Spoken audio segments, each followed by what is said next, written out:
Good morning, good morning, good morning. Buenos dias, mi gente yo-yo. Welcome to Daily Discipline number 592. My name's Rob Hoback. Happy that you're here. Honored and humbled that you keep coming back like for reals. Hey, it's Sunday Funday. It's the last day of May 2020, right? Did you know that May was mental health awareness? I know that like April was autism or there's something, there's always something going on. I guess I just didn't realize it. So this is the last day. So nonetheless, it's a work day. I've got plenty of work to do. I'm sure you do too. So let's do it. First things first, still the realist. I'm also equal. Yeah. Mental health, color of my skin, religion, whatever. We all have the basic rights, especially here in the United States, right? I am equal. And as an equal, it pisses me off to see what's going on in the United States right now. And it should upset you too. Just because it doesn't directly affect you doesn't mean it won't. Like, yeah. Oh man, that stuff never happens to me until it does. For reals. All right. Real talk. Do you remember your first anxiety attack? I don't remember my first one. I remember the first one when I figured out what the hell was going on, right? And the impetus for this story is that on ESPN, it's the last day of the month of mental health. They had a whole special on Kevin Love. Brought me to tears that a man in that position, right, in a macho. The only thing that's more macho than the NBA is probably the NFL, right? Where guys are, it's all about physical strength and this, that, and people think that somebody says, "Hey, there's stuff up here I can't reconcile. It's driving me crazy. I panic." And for people to say you're soft for asking for help, F them. You don't need those people in your life. I'm telling you. All right.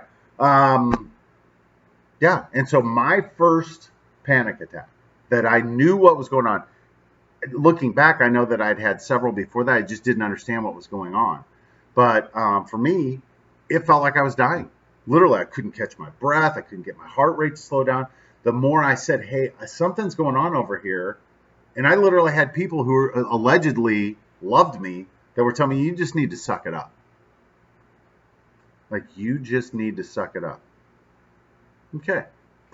That's the shit that you remember, and then you never get, like, especially, like, I know how my mind works. When I'm in a point of need and I say, "Hey, I need some help over here," and somebody says, "Suck it up," like, okay, well, I'll remember how that works. Because my crazy, I remember. Nonetheless, thank you, Kevin Love, for that. Could not have been easy. I'm sure there was all kinds of people talking smack. And I think it's Kevin Love. If you look at the lineage of Kevin Love, there's no surprise that guy's the leader, right? He comes from a family that's accomplished. His uncle was one of the Beach Boys. His parents are like these, just another good family producing another good kid who's just like the rest of us, right?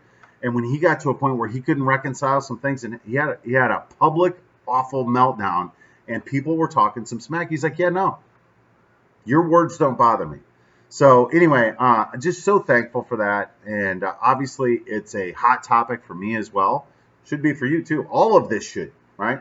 Under our thank yous, and then we'll close today. Number one, God is good. God's been good to us in the good times and bad. God made us all, right? He knows how we operate.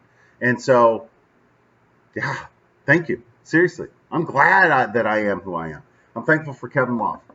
I'm thankful for a man who says, "You know what? You can talk the nonsense. It doesn't matter. I know what the right thing to do." And the right thing to do for him was him to use the platform that he had as an NBA superstar to say this stuff affects superstars in the NBA just like it affects some dude in Oklahoma, right? If you get to the point where you're having a panic attack, it doesn't matter. We're all equal at that point in time. Thankful I live in the United States of America where people can peacefully demonstrate, right? And I'm thankful that I live in the United States of America right now where people can peacefully demonstrate, and if it gets unpeaceful, there's cameras everywhere. For real. I'm thankful for history, right? Like here in the next day or two, there's a big celebration going on down in Tulsa where they're celebrating the race riots 99 years ago. And they were talking about it on the news this morning. One of the things that they're doing, the speaker from Watchmen is coming to do a presentation. I love it. I love the fact that Tulsa, Oklahoma is like becoming this epicenter of racial stuff. It's amazing to me. I'm thankful for ESPN, right? Got to watch the thing yesterday morning about Roy Halladay and about how nothing in this world's perfect, right? We'll drive ourselves crazy trying to be perfect. And pretty thankful for this hat. Got this yesterday at Lowe's.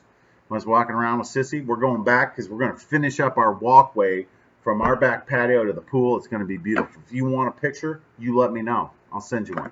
With that, I'm done for the day. Hands up. Peace out. We're better together because we're equal.